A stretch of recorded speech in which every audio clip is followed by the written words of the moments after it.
How was the experience, and how did you get ready on such short notice? I think it's just going into the game, preparing like I'm going to play, kind of watching Brad, what he does. Aaron said right before I went, it's just like training. Seeing some of the best guys in the league every day, so it's nothing different. So, just being confident in my game, confident what I can bring to the table, is trying to help the team win the best I can. Do you expect you're going to be in goal on Sunday at Orlando? That's a coach's decision, so I'll be ready, but that's a coach's decision, so. Sam? On the first goal, were you shielded? Did you pick it up late? No, I just need to move a little bit quicker and get it. But it was a decent shot, but it's one I'd like to have. I'd like to have all of them back, but just learn from it and move on, try to get better and improve. Jitters? A little bit.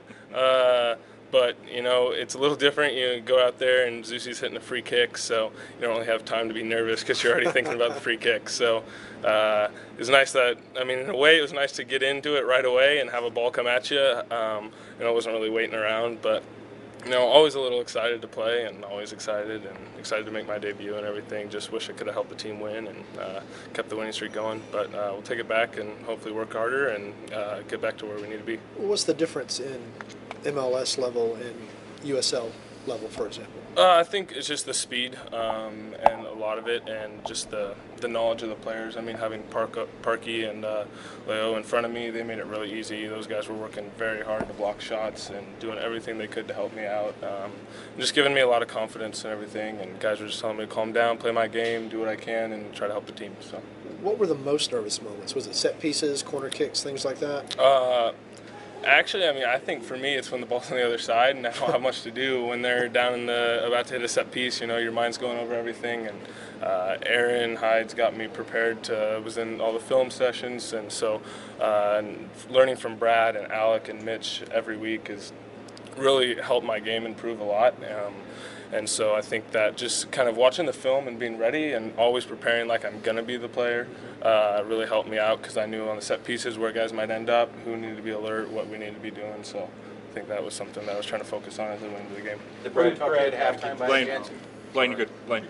Did Brad talk to you at halftime and kind of say and give you any advice or tell you how you were doing? He just said a couple things. He said, just enjoy it, have fun.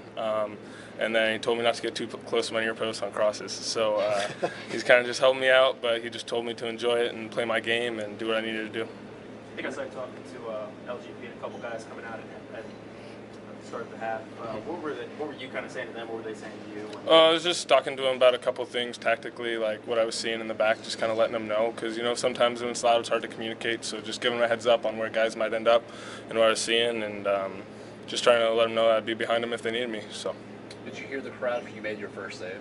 Yeah, I did. Yeah, after everything was pretty quiet as it was happening, and then I get to the other end and I could hear the people cheering, so that was pretty cool. That first shot hit you where? Hit me pretty much right in the Adidas logo here, kind of right in the logo. So it was it happened quick. It was just closing him down and trying to make myself big and make a save and help the team out. So fortunate to be in the right spot and make a save. Anything else for Paul? Do you have any family here? No, I don't.